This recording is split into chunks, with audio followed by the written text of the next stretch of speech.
오늘의 속속 경제입니다. 트럼프 미국 대통령이 취임 직후부터 보호무역주의를 강조하면서 후보 시절 재앙이라고 언급했던 한미 FTA의 운명에도 관심이 쏠립니다. 전면적인 재협상 가능성까지 제기되는 가운데 한미 FTA의 변화가 한국 경제에 미칠 영향을 잠시 후 경제주민에서 짚어봅니다. 지난해 새로 취업한 30만 명 가운데 60세 이상 고령층 비율이 무려 75%, 역대 최고로 치솟았습니다. 하지만 대부분 생계를 위해 저임금 단순 육체 노동으로 몰리고 있어서 고령층 일자리의 질을 높이려는 노력이 시급해 보입니다.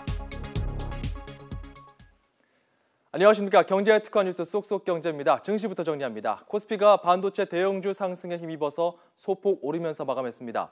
외국인과 기관이 동반 팔자에 나선 코스닥은 5거래일 연속 하락했습니다. 최근 하락세를 보이던 원달러 환율은 이틀째 소폭 상승하면서 마감했는데요.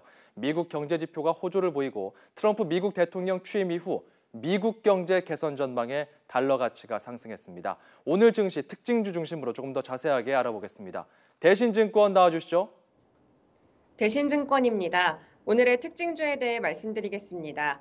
삼성전자가 갤럭시 노트 7의 발화 원인을 배터리 결함이라고 발표했고 추가적인 부품 문제에 대한 언급은 없었습니다. 또 4월 출시 예정인 갤럭시 S8은 안전성을 중시한 부품 채택이 증가할 것으로 보여 스마트폰 부품업체의 주가가 오늘 상승세를 보였습니다. 그중 세코닉스가 9.7% 상승한 15,850원에 마감했습니다. 세코닉스는 스마트폰용 카메라 렌즈 모듈을 제조하는 기업으로 삼성전자를 주 고객사로 하고 있습니다.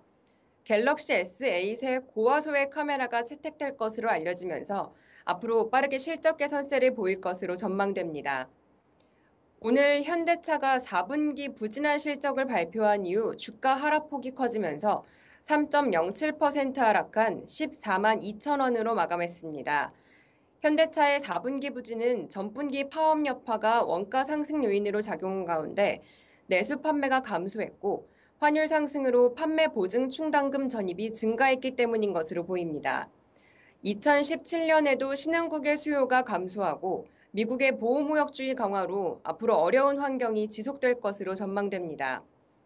대림산업 역시 시장의 예상치를 밑도는 4분기 실적을 발표하면서 장중 5% 넘게 하락했지만 실적 개선 기대감에 따른 저가 매수세의 유입으로 3.07% 하락한 82,100원으로 마감했습니다.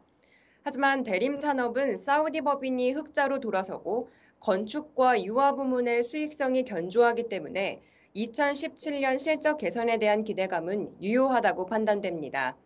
지금까지 대신증권에서 오늘의 특징주에 대해 말씀드렸습니다.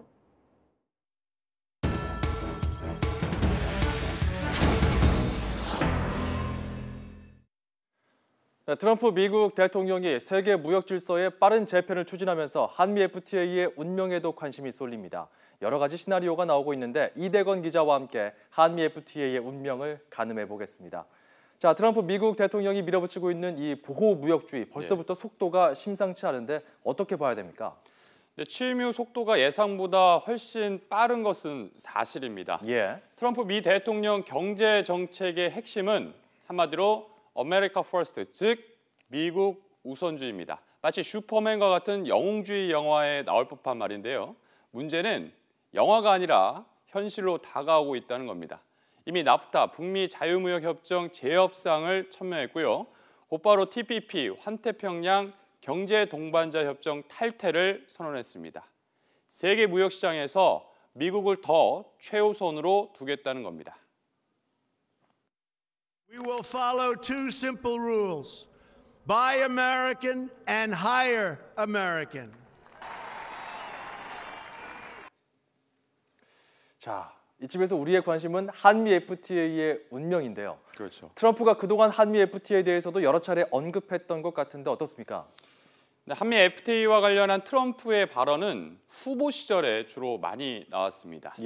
트럼프 미 대통령은 후보 시절 한미 FTA는 재앙이라고 목소리를 높였습니다. 한 번도 아니고 여러 차례 강조한 막말 수준의 발언이었는데요. 참고로 트럼프는 재앙이라는 표현을 다른 곳에도 끌어다 썼는데요. 심지어 WTO, 세계무역기구도 재앙이라고 했습니다. 어쨌든 한미 FTA가 미국인들의 일자리를 빼앗는 협상이라고 비난하면서 여러 차례 재협상을 시사한 겁니다. 백인 남성들의 표를 얻기 위한 점을 감안하더라도 수위가 상당히 높은 겁니다.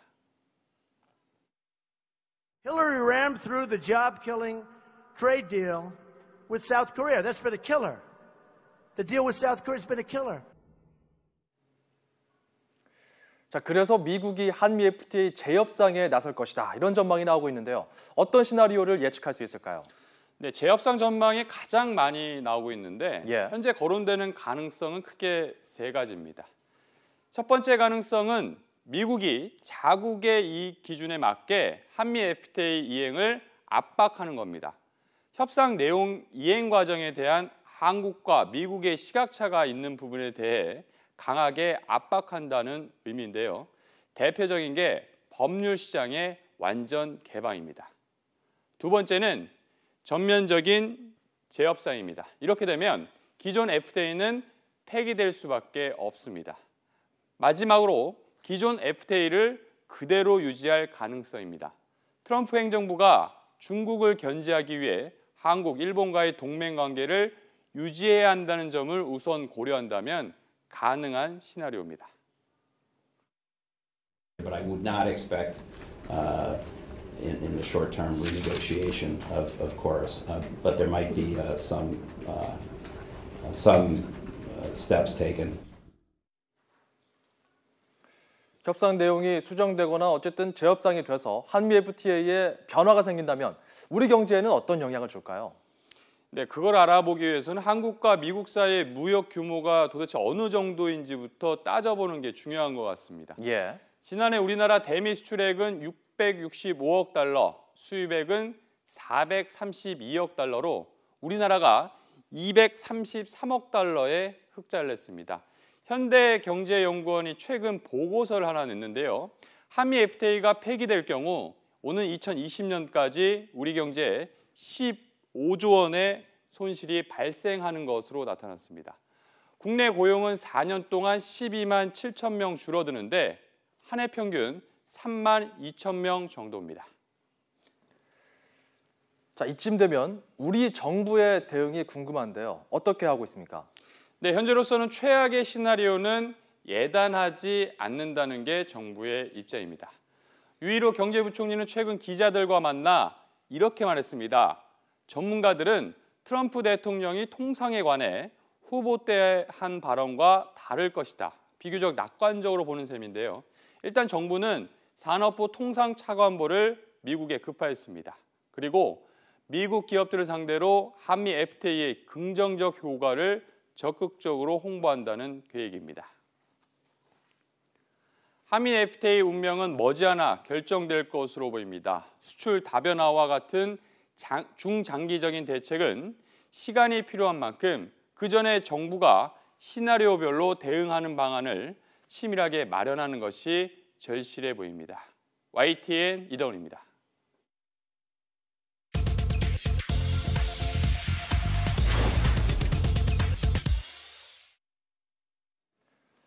점점 더 아이 키우기 어려워지는 현실 속에 월별 출생아 수가 2달 연속으로 역대 최저치를 기록했다고 합니다. 통계청 자료를 보면 지난해 11월 전국의 출생아 수는 3만 300명으로 지난해 같은 달보다 1,300명 줄었습니다. 바로 전달이요. 월별 통계를 내기 시작한 이후 가장 출생아 수가 적은 달이었는데 이 기록을 한 달 만에 갈아치운 겁니다. 지역별로 보면 세종시만 이주 인구가 늘어난 영향으로 24% 증가했을 뿐 지난해 같은 달보다 모든 시도가 감소했습니다. 그중에서도 특히 대전이 9.4%, 전북은 9.2%로 감소율 1, 2위를 기록했고 서울, 광주, 경남이 8% 정도의 감소율을 보이면서 하락하는 것으로 나타났습니다. 자, 갈수록 아이 낳아서 키우기 어려운 이 시대, 만원이나 결혼 포기, 한 자녀 출산 풍조 등으로 출산율이 눈에 띄게 감소하는 현실이 우려스러운 상황입니다. 네, 자 이런 가운데 출생아 수는 이렇게 줄고 있지만 고령화는 꾸준히 진행되고 있습니다. 지난해 취업자가 30만 명 가까이 늘었는데 이 중 75%가 60세 이상 고령층이었습니다. 또 늘어난 일자리의 대부분은 저임금 단순 육체 노동이었습니다. 차유정 기자의 보도입니다. 36년 동안 화물차를 몰았던 72살 남기용 씨. 나이 탓에 운전이 어려워진 뒤에는 학교 경비 일을 하고 있습니다. 변변한 노후 대비가 없는 데다 자녀에게만 생활비 도움을 기대하기도 어려워 일자리를 구한 것만으로도 다행이라 여깁니다. 내 직업 36년간 하고 때려친 뒤에는 전부 경비예요. 이쪽이 경비, 기업공사가 경비, 또 아파트 상가 경비, 그다음에 또 일로 온 거니까 경비직을 이제 세 번째 여기 온 거예요. 전 세계에서 가장 빠르게 늙어가는 우리나라에서 고령층은 은퇴 후에도 쉬지 못합니다. 지난해 늘어난 취업자는 29만 9천 명. 이 가운데 60살 이상 고령층 비율은 74.5%로 역대 최고치를 기록했습니다. 신규 일자리 10개 가운데 7개를 60살 이상 고령층이 차지한 겁니다. 그렇다고 재취업으로 인생 2막을 연 어르신들이 많아졌다고 보기는 어렵습니다. 고용시장에 다시 뛰어든 이들을 기다리는 건 최저임금을 겨우 받는 단순 육체 노동이 대부분입니다. 실제로 경비나 청소뿐만 아니라 택배 일에 나서는 고령층이 늘면서 60세 이상 운수업 분야 취업자가 빠르게 증가하고 있습니다. 치킨집 같은 작은 가게에서 일하거나 영세 자영업에 뛰어드는 어르신도 많이 늘었습니다. 고령층이 이렇게 비정규직 저임금 일자리라도 잡으려는 이유는 연금 같은 사회보장이 부족하고 경력을 살릴 기회도 적기 때문입니다.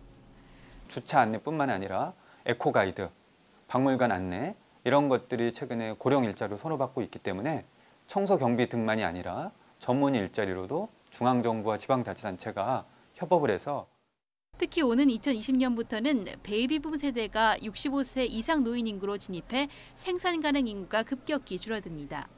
예비 은퇴자의 노동력을 활용하기 위한 대책 마련도 시급하다는 얘기입니다. 현재 재취업을 준비하고 있는 중장년층들에게도 이들이 기존의 경력을 잘 진단하고 진로를 제대로 설계할 수 있도록 돕는 체계적 시스템도 마련해줘야 한다고 전문가들은 조언합니다. YTN 차유정입니다.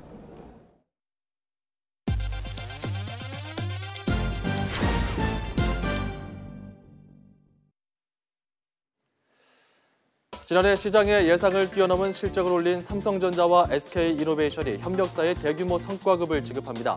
삼성전자가 반도체 협력사 95곳의 임직원 만여 명을 대상으로 모두 152억 5천만 원 규모의 상반기 성과급을 지급한다고 밝혔습니다. 기름값 상승과 공정 개선으로 큰 이익을 본 SK이노베이션도 생산성 향상에 도움을 준 협력사에 10억 원을 전달했습니다. 새해 초부터 에어컨 경쟁이 펼쳐지고 있는 가운데 삼성전자가 바람 없이 냉방하는 무풍 에어컨 2017년형을 출시했습니다. 무풍 에어컨은 지난해 출시돼 선풍적인 반응을 얻은 제품으로 올해에는 지난해 선보인 스탠드형 에어컨을 업그레이드하면서 벽걸이형 모델까지 추가했습니다. 삼성전자는 무풍 에어컨에 AI, 즉 인공지능 기능을 탑재해 실내 환경 변화에 따라서 사용자 환경을 학습해 또 자동으로 제어함으로써 쾌적함을 더했고 전기료도 최대 90%까지 절약할 수 있다고 설명했습니다. 기아 자동차가 차량 관리와 이동수단 제공 서비스를 결합한 모바일 서비스 기아 무버를 공개했습니다. 기아 무버는 온라인과 오프라인을 연결한 결합형 모바일 마케팅 서비스로 클릭 한 번으로 차량 정비와 세차, 그리고 카쉐어링을 한꺼번에 누릴 수 있는 것이 특징입니다. 우선 KTX 광명역에서 부산역까지 이동하는 고객을 대상으로 시범 운영되며 김포공항과 제주공항 간 이용편으로 확대할 계획입니다. 볼보 자동차 코리아가 중형 세단 더 뉴 S90DA를 출시했습니다. 이 차는 연료 분사량을 조절하는 지능형 연료 분사 기술이 적용돼 강력한 성능과 효율성을 갖춘 것이 특징이라고 볼보 자동차 코리아는 설명했습니다. 또 평행과 즉각 주차를 도와주는 파크 어시스트 파일럿과 헤드업 디스플레이, 그리고 실내 공기청정 시스템 등의 편의 사양이 대거 탑재됐다고 덧붙였습니다. 한국 야쿠르트가 설 명절을 앞두고 혼자 사는 어르신들을 위한 사랑의 떡국 나누기 행사를 가졌습니다. 한국 야쿠르트는 천안 공장에서 40여 명의 지역 홀몸 노인들을 초청해 떡국 식사와 함께 공장 견학, 단체 영화 관람 등 다양한 행사를 진행했다고 밝혔습니다. 잠시 후 6시에는 뉴스통이 방송됩니다. 쏙쏙 경제는 다음 이 시간에 돌아오겠습니다. 여러분 고맙습니다.